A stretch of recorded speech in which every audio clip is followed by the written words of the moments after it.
I knew something was amiss at Renee's house when I walked into the living room and saw her removing the left leg from her husband's corpse. His Armani suit tore like tissue paper. Of course, a rotating saw will do that even to good material. Once she'd finished detaching the leg, Gary was in 6 pieces. I put my purse on the couch and slipped off my shoes. They were new, and body fluids were hell to clean off Italian leather. I considered the red and scaly appearance of my best friend. Big black horns poked through the glossy locks of her blonde hair, and her eyes glowed obsidian black. Whoa. Gary must have really pissed her off to make her lose her human form. Renee turned off the saw. I said I was going to kill him, Dee. You've said that before. I thought you meant it figuratively. I was procrastinating. In that odd shifting I've seen her do so many times, she shimmered red, then gold, then black, then viola. She returned to the petite beauty I'd met in college. Bloodstains soaked what was left of her white pantsuit. I know it was inappropriate to think it, but I was glad she'd ruined it.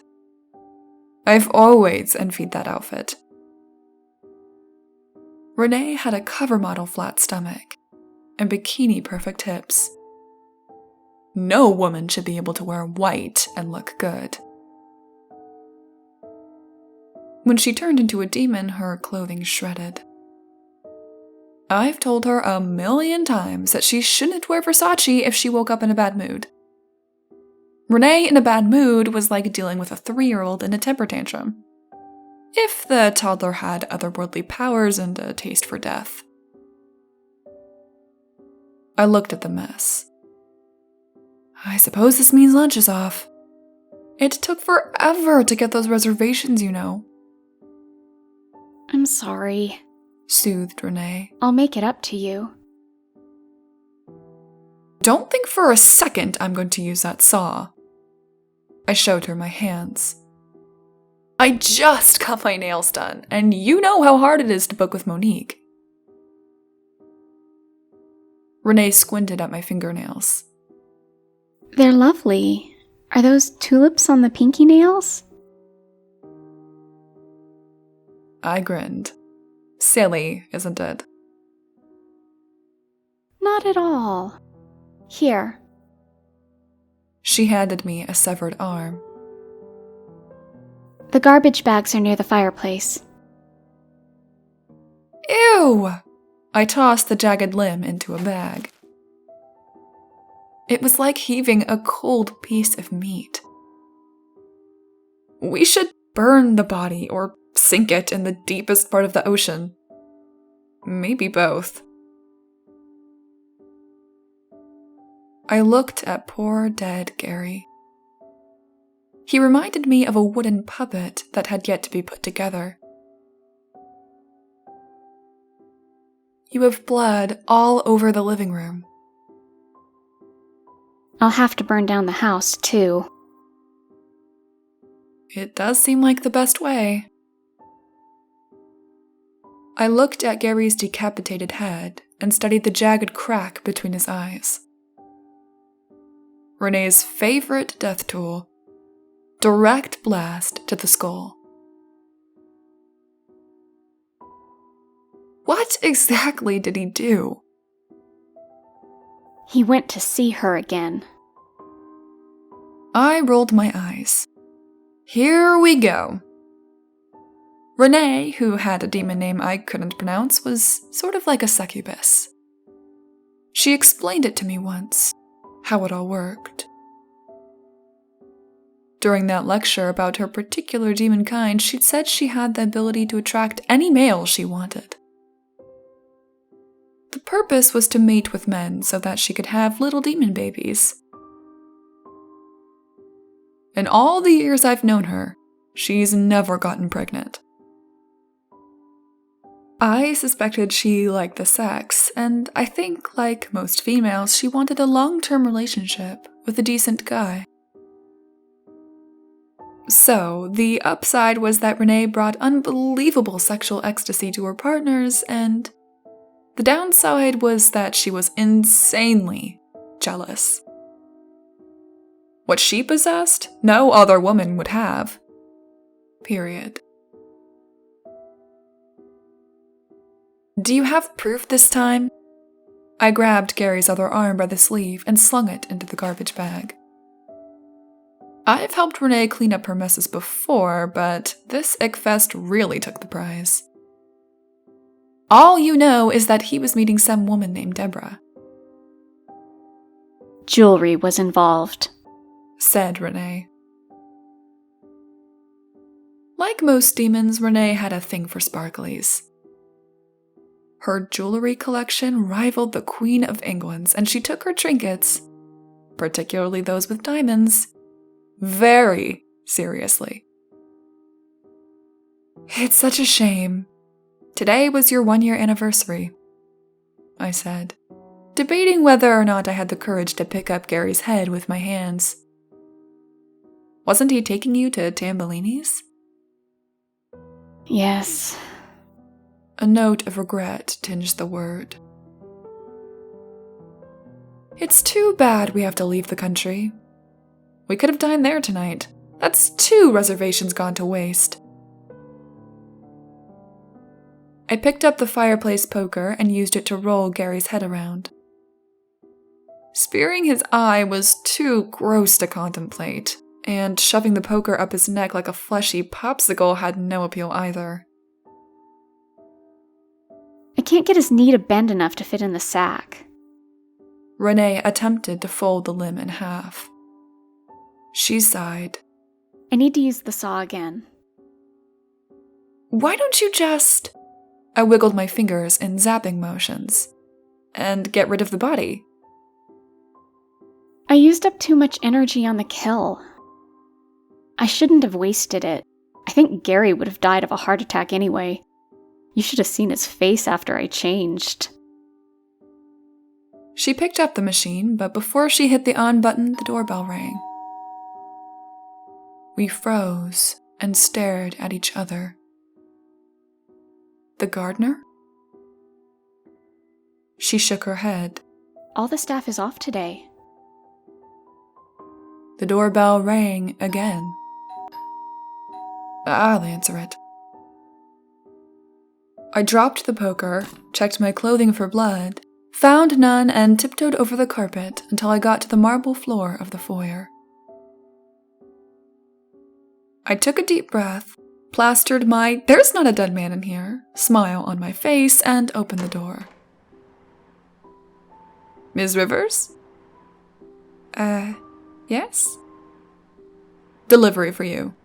Sign here, please. I signed the proffered clipboard, and the young man handed me a sack with Sandowise's fine jewelry emblazoned on it. My heart sunk to my toes. Jewelry was involved, all right. Dare I think that Deborah was a sales associate? I hurried to the living room. Renee! I showed her the sack. The confused expression on her face turned to horror. Oh no. You don't think... She rose, jumped over Gary's torso, and grabbed the bag. The long, slender box confirmed our fears. She stared at it for a long moment, then opened it. The pop click echoed in the room. A diamond pendant. Renee showed me the 3-carat teardrop diamond dangling from a gold chain. It was for me. Then Deborah was... happy because she got a huge commission. I clucked sympathetically. Maybe you should have believed him when he said there wasn't anyone else. You know I have trust issues. Renee put on the pendant and tossed the box onto the couch. I was so sure he was screwing someone else. Then there was the... Oh, hell, I was wrong. There's nothing to be done now. I picked up the poker. Let's get finished with dear departed Gary so we can get out of here. I was thinking we should go to Europe. Maybe to the apartment in Paris. What about Rennie? That was 3 years ago, and we disposed of him perfectly. Yeah, but the acid ruined my Ferragamos. Would you stop whining about that? I bought you 3 new pairs, in season, which cost a fortune. Renee caressed the diamond around her neck and sighed. I think I might have killed the perfect man. You've killed a lot of men. None perfect. I used the poker to roll Gary's head toward the garbage bag. Forget France. How about the Bahamas? Michael. Damn it. I took a deep breath, grabbed Gary's hair, and dropped his head into the sack. Staying in the US is risky. Remember what happened in Nevada? Trent, we said together, and laughed. I'm just glad you killed him before you whacked off his penis. I shook my head. But I'm not sure the girl he'd been screwing appreciated the taste when you shoved it down her throat. She was mouthing it just fine when I came home early and caught them in my bed. I heard the irritation in her voice, and the hurt was there too. She had loved Trent as much as the demon had the ability to love. I think she loved Gary too. But like I said, she was uber suspicious and off the charts jealous. It took another hour for Renee to cut her dead husband into more manageable pieces. Once we had him bagged, Renee and I sat on the couch and stared at the mess. Carving a corpse was untidy work. Where are we taking him? I asked. Considering he wasn't a cheatin' lying louse, I guess I owe him a proper burial. I know you were fond of him, but rules are rules. No burials. God, I hate forensics. These days they can find DNA on a gnat's ass. I looked at the blood-soaked carpet and sighed. You'd think having evil powers would help in situations like these. Yeah, well, we all have our limits. Come on, we need to torch this place.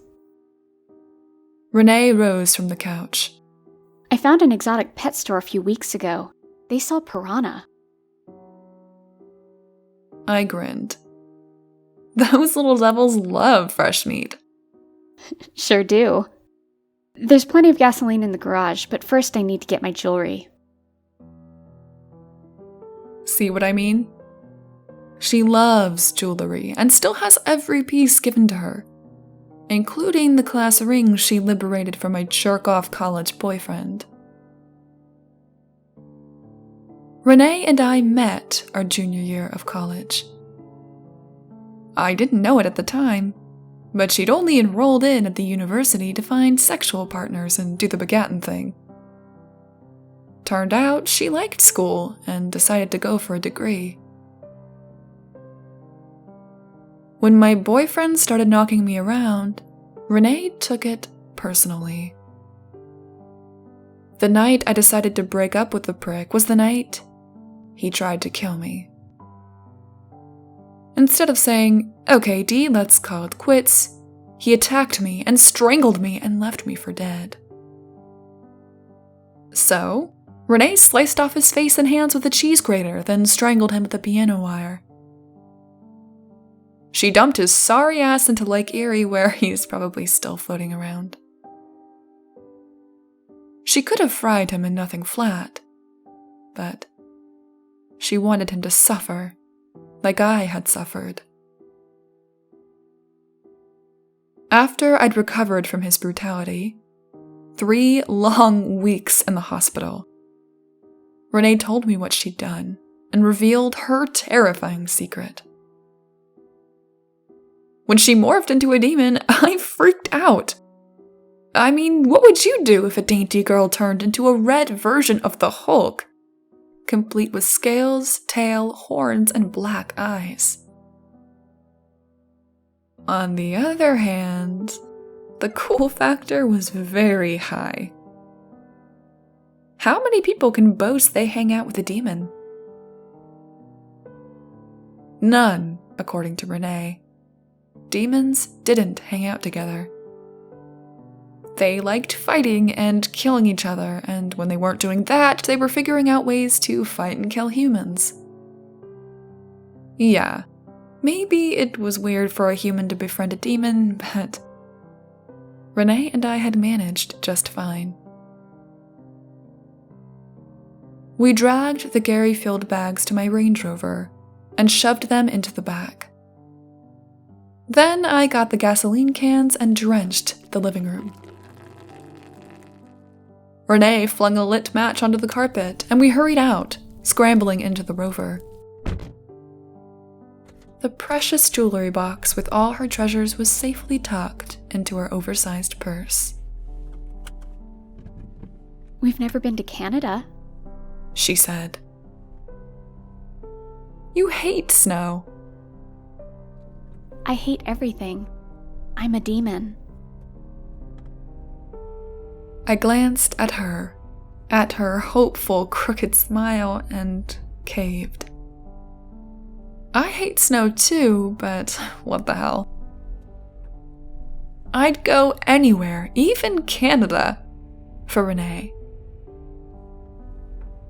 After all, she'd proven time and time again that a demon is a girl's best friend.